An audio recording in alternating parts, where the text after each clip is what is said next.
Yo, yo, yo. Straight in the building. How you feeling? Oh, I'm so excited for this one, y'all. This is the first time we are doing a full slideshow on the channel, okay? It's probably going to go on Patreon too. Y'all hit the link in the description for more in-depth, more unfiltered Patreon content. Today we will be talking about job versus vocation, okay? I've put a lot of detail, a lot of thought, a lot of feeling and emotion into this right here. Like the video for plenty more, okay? 2024, who knows what's in store. Get your mind right or get left. Don't count the days, make the days count, okay? Here we go. Job versus vocation. Ooh, woo! Y'all ready for this? Dun, dun, dun, dun, dun, dun. Okay, here we go. Job versus vocation. Let's make myself a little bigger. Oh, yeah. Let's make myself a little bigger. There we go. There we go. There we go. Boom. Job versus vocation. Everybody in this world needs a job. Because due to how the matrix is set up, everybody in this world needs money. Unless you want to be homeless. Being homeless is fine too. I know a lot of great, happy, jubilant homeless people, okay? Just because you don't have a home don't mean you can't be happy, all right? We will be explaining the difference between a job and a vocation. We're going to break it down spiritually, energetically, linguistically, and at the end of the video, you will have a more clear vision of the difference between a vocation and a job, where you are at right now versus where you are going, okay? So, job versus vocation, okay? Everybody in this existence will always look for a job. On one of the Patreon videos we made, not to go too much in detail, but I discussed intently the difference between sacrifice and scarcity. Finding a job will never be scarce. Finding a job will never be a scarcity. Something that is scarce is something that is rare. There's a shortness of. Everybody can always find a job. Anybody who knows somebody can get somebody a job. We can all agree on that, okay?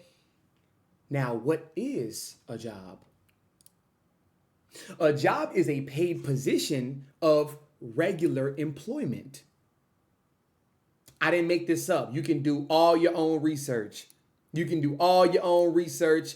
I didn't make this up. Okay? Don't believe what I'm saying. Do your own research. A paid position of regular employment, or it is a task or a piece of work, especially one that is paid. So we can all agree that a job is a task, an activity that a human partakes in that is expectant of money or something of return. Can we all agree on that? Okay, good. So we can also agree that if you are not going to get paid, then you will not be doing a job. If you are not going to have some form of return on the activity that you just did, and you can agree to disagree with the boss or with the manager to how you're going to get paid, because when we live in 2024, there's multiple ways on people getting paid nowadays. So let's not even go there. But we can agree that it's not a job if you're not going to get paid or you're not going to get some amount of right afterwards. Okay? Now, the verb of job is to do casual or occasional work. But we already discussed and we already agreed that if we are not getting paid, then it's not a job. So with that casual or occasional work, you are getting paid from that. It could be part-time. It's not, part-time, full-time, just a couple hacky sack jobs here and there. All right?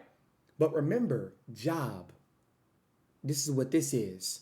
And the reason why I put the arrow right here is because there is no emotion in that. It's kind of ironic because getting a job requires all of your energy. I'm not going to say require. It takes up. It vacuums all of your emotions and feelings and energy. We can agree on that too, right? So, since we can agree on that, it's ironic how it vacuums all of your energy, but it requires none. It doesn't require that much. Let me explain. I'm going to my job. I know that I work at 9 p.m. Monday through Thursday. I know that. It's a given. If I'm 5 minutes late, 10 minutes early, most of it was by choice, if I can help it, right? I am getting paid every time I clock in at 9 a.m. and I clock out at 5 p.m. Monday through Thursday, right? Now, of course, depending on the job at hand, depending on the task, depending on the activity, I get there, I show up, I'm drained, I've been here all week, I'm tired, I'm lethargic, I'm lazy, I don't even want to be, but my job doesn't require me to think extra. It doesn't require me to put myself in extra uncomfortable situations. And let me be specific here because I know y'all gonna go crazy in the comments and find something to pick at. The jobs that I'm thinking of right now are the ones that require not that much physical, mental labor. It's not that strenuous on the mind and body, okay? Now, to the ones that do require that for the opening position, then that's that's different, okay? So it requires no emotion. Emotion is not involved in the definition of job. That's what I want to pinpoint. Let's continue, okay? So, on the hunt for jobs, you are putting your skills to the test. You are putting your main skills that whether you've had it as a kid and you honed it with your dad, your grandma, your grandpa, your uncle, it could be cars, it could be, which is strenuous, but any skill set that you have, anything that is easier for you to do, more natural for you to do, that's the thing that you are going to choose, right? Now, people pick up jobs just because the extra money, just want a full-time job, a part-time job. They want to be a manager, like that's their goal. There's so many different lanes of finding a job. But nobody ever really discussed where the name job came from. Because there's so many different acronyms and idioms for a job. You know what I call it? A JOBB. A just over broke bitch. That's what I call it, right? And I'm not degrading anybody who works one. Salute to you. I will never shit on anybody working a job ever in life, okay? I just want and aspire for people to know and become aware that there is more within them to activate. They don't have to give all their energy and feel lazy and lethargic and become so irrational to their manager because they're upholding somebody else's dreams and aspirations. When from 9 to 5, you are upholding all of their duties, requirements, judges, everything. You are upholding all of that to the T, because if not, you won't get paid. If not, the lights won't get paid. If not, your kids won't eat. If not, your rent, you're going to have motherfuckers knocking on your doors, putting pink slips and red letters by your door. You got 30 days, 25. It's your second one, third one. Lights about to go off. You about to get a yellow slip in the mail. Lights finna, you know what I mean? So I understand, overstand completely. But nobody really discussed the definition and where it came from, how it came about. But we will today. Just because somebody says a word differently does not mean it has a different definition. Homophones are linguistically the thing that fucks people up the most. There, and there have three different definitions. What's another one I can give? Morning and morning have two different definitions. Okay? And that's just two off the bat. Job and Job have two different definitions, but phonetically, they are the same word. And we are about to go into the story of Job in the Bible. Yeah, we are making because the Bible has stories that explain itself. You see, it explains itself because it makes its way into this reality that should explain itself. So let's continue. In the story of Job, Job was the wealthiest, most blessed man in the whole world. He loves God very much and was faithful to follow his commands. At some point, Satan, which was God's first fallen soldier, Satan actually approaches God himself and basically asks God to put Job to the test. So Satan was God's right-hand man once upon a time, but Satan was asking too many questions, I guess being a little too belligerent, and he decided, man, get your ass up out of here. Satan came down to this dense plane that we call life, and Satan approached God, and God told, you know what? Since you want to be down here, put him, one of my most wealthiest men, who I gave him all the wealth, put him, let's put some strain on him, because how he got that wealth and how he accumulated that wealth, I want to see if he is wealthy within, not only externally but internally. Let's put him to the test. So God was speaking well of Job and how faithful Job was to him. Satan boasted that the only reason Job was faithful to God was because God had given him everything he could ever want. Family, wealth, land. This was his inheritance. Okay? So over time, one could feel like, damn, Buddy kind of walked into this. Like, damn, I ain't walk into it. Like, man, I want what you got. Like, let me see what you got, you know? Rightfully so. So God actually allows Satan to take all those things away from Job in order to see if Job would still be faithful to God. However, the rest of the book of Job is about three friends' advice to Job on what to do. So let's bring this full circle here. Let's connect dots. So if I know that two of my homeboys work at the same spot, let's say it's a moving company. Both of my homeboys work at a moving company, and I'm the third homeboy. So I'm not Joe, but I'm the third homeboy, and they making good money. They are moving mansions. You hear me? Like estates. They are moving some rich, wealthy people.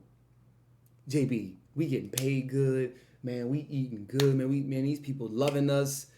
And it's not even that much. We just moving couches, and it's already two of us, so we got it. We strong. We wealthy, strong men.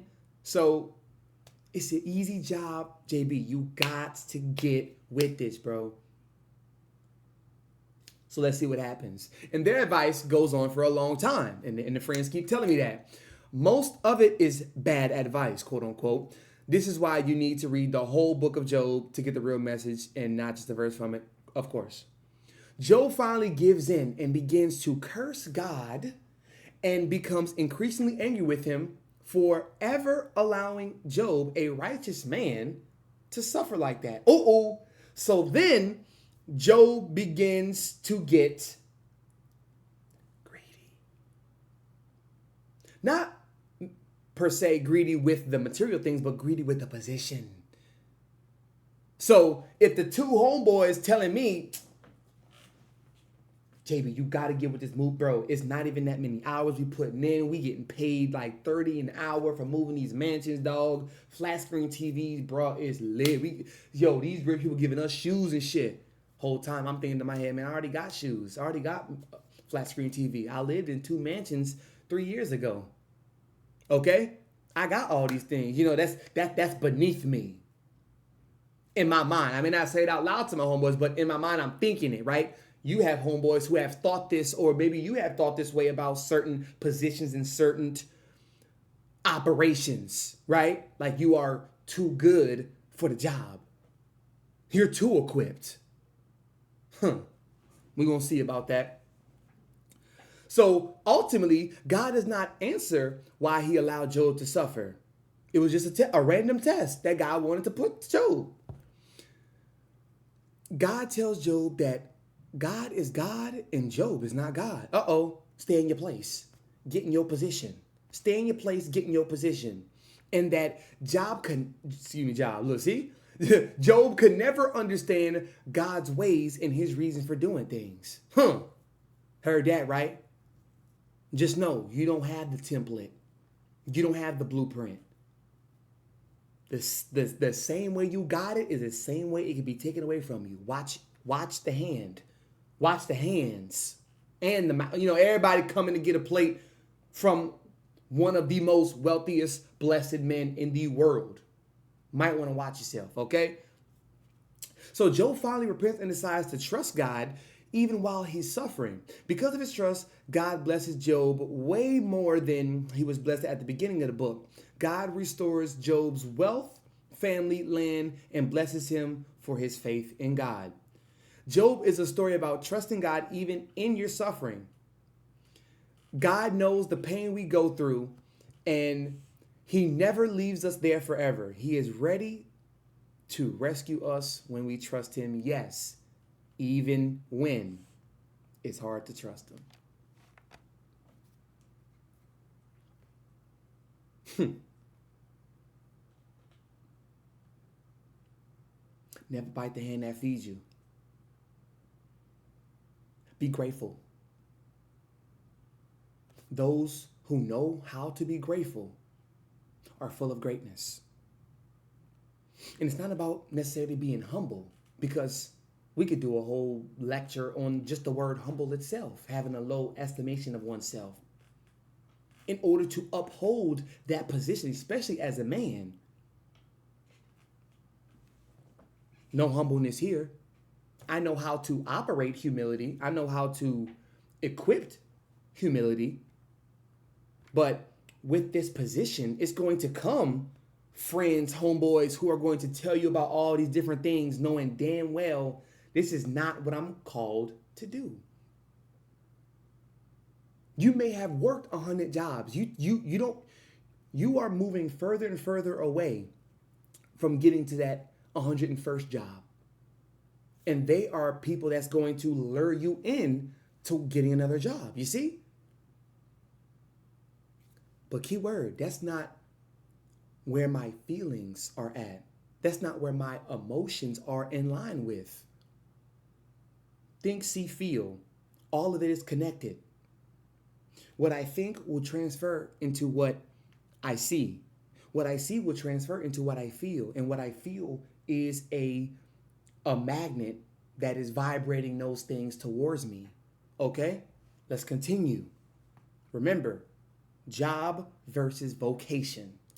Okay? These are different definitions and acronyms for the word job. We got journey of the broke, jacks are better, junk of the bunk, bottom of the barrel, as they say, just over broke. Just obey your boss. How you like that one? Just obey your boss, little bitch. Stay in pocket, stay in position. Don't fuck with me because I have the wherewithal to fire you. And it's not just me firing you from this position. I am firing you from being a whole man. Taking care of your family, keeping them lights on, putting food on the table for your kids, for your girl and whatnot. You see? Don't with me. It's a ooh, woo, ooh, woo. The same way I gave you this job is the same way I can take it away. And how many times have y'all experienced a owner, a boss, a manager just fuck with the employees just because he can? Just because he can. Just because he can let his nuts hang like that. The audacity of you. Wait till I become my own boss. So with my 9 to 5, all right, you got it. You got it there. But when I go home, so from 6 to 9, 6 to 8, I'm putting energy into myself. I am breathing more life into myself that I necessarily couldn't or wouldn't on the job, because I'm putting that energy forth on the job to oppose somebody else's aspirations and dreams. You see? Job opportunities for the blind. Jumping over bills. How you like that? Like, that's what they view us as. Pity, piss poor, but don't let it shape you. You shape it. That's why I will never shit on anybody who has a job. But if you complain, there's always a but to the equation. If you complain by having a job about how much it's draining you and soaking all of your happiness, y'all know the things people say, but you are not doing anything to change it along the years. So now let's go into vocation. Vocation. The first 3 words of the definition should say it all. A strong feeling of suitability for a particular career or occupation. Your occupation can breed your vocation. That's the quote. Your occupation can breed your vocation. All right? A strong feeling. It's your calling. Look at the similarities. Life's work, mission, purpose, functionality, position. The universe, the ancestors, your spirit guides have placed this in your essence. Because we're going to make a video on the linguistical, energetical breakdown of your name and title. And that goes into car, title. You got to get the title for your car, the name for the car, registration. Oh my goodness. When you break all of that down, you can become closer to your mission and purpose and your calling, your vocation. The thing that brings you the most excitement, the thing that breeds the most energy within you. You can do this all day without looking at the time. Oh shit, it's already 8 p.m. God damn. Without looking at the time, this is the thing. This is the thing. This is your thing. Nobody else is going to be able to replicate your thing. Which is also to say nobody else can replicate you and how you operate and orchestrate your thing. Okay? Just remember that. Vocation. Okay? Now, your vocation is your most excitement. When you are operating on the thing that breeds excitement, joy, life, jubilance, just ultimate happiness, just sheer happiness. Like when you see kids playing in the street and they got the fire hydrant busted and it's a hot summer day, like if you out there and you don't crack a smile, you're not a person. Like look at the kids having fun, you know what I mean? Like that's what's up. They not worrying about nothing, no care in the world, just existing, just being, just laughing and having a great time in the summer while they off school. What you are passionate about, what the world needs, we can scratch that, what the matrix needs due to this capitalist society, communist, all of that society. What you are passionate about, right in the middle, put those together, is your vocation, is your calling. And this is so beautiful to me because ever since I was in high school, I really, really began to deep dive into this. I realized just by observing people, studying life and energy, you can monetize anything. I've been saying this since I was a kid, since I was 14, 15, 16, reading stuff like you can monetize anything. And now we live in the age of the Aquarius, age of the Aquarians, where it is in front of us. You go on TikTok right now and see somebody going live talking about some muff and rubber duckies. Whole time she making a killing. She making $5,000 a month just off of rubber duckies, and the St. Patrick's Day rubber duckies, the Christmas rubber duckies, the Thanksgiving rubber duckies, and come on. And all because she loves ducks, she loves nature, it could be a dude behind it. It doesn't matter. You can monetize anything, especially if you are passionate about it and you love it. When your feelings, see, nobody can tell you that your feelings are wrong.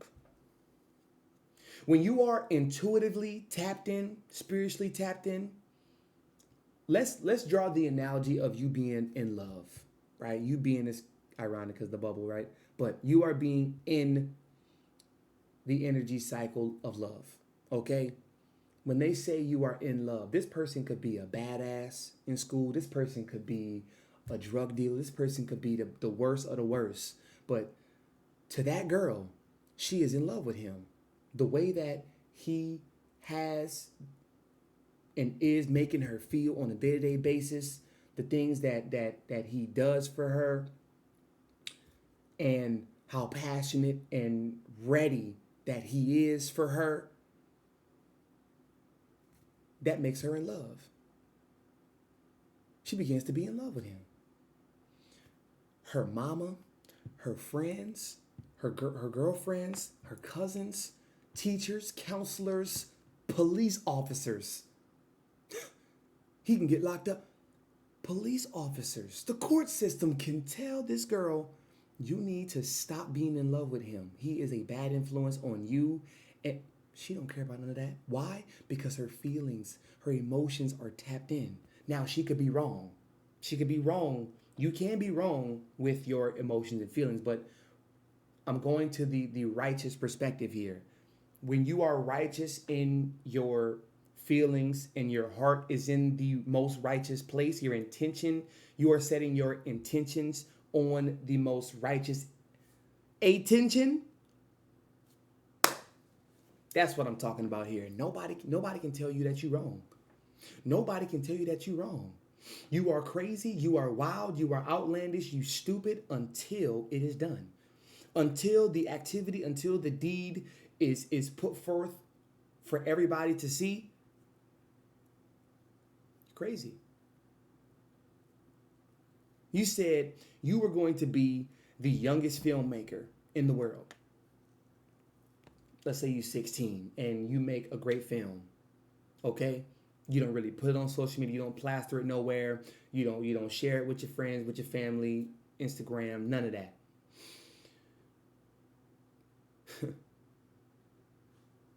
2 years, 3 years down the line, guess what happens? This young man's movie is now in theaters for all to see. Oh my God, this is movie. It could be shit. It could be bad. It could be poorly filmed, you know. But guess what? It's out. What you gonna say? It's out. He is further along his journey than you are by criticizing and judging him. Fail fast. That's like me making a book in 3 months. Okay, I'm gonna learn what the market, what the people say about my first book. So my second one, how do you think it's gonna be? Worse than the first? It's gonna be better than the first. And then better. The third one's gonna be better than the second. The fourth one's gonna be better than the...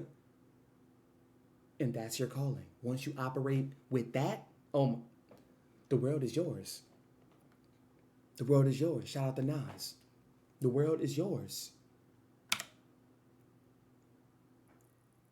And I want to say thank you to everybody who listened, who got some value from this, who got some knowledge from this, who got some insight. I love what I do, and I do what I love. Thank you for listening, for watching, for sharing, for subscribing, everything under the sun. This means I had so much fun with this, y'all. This is my first ever like slideshow when I'm teaching and breaking things down in this fashion. Thank y'all so much. Let me know any other topics y'all want addressed, any deeper topics. Shout out to all y'all on the Patreon. Hey, man. Cheers to many more.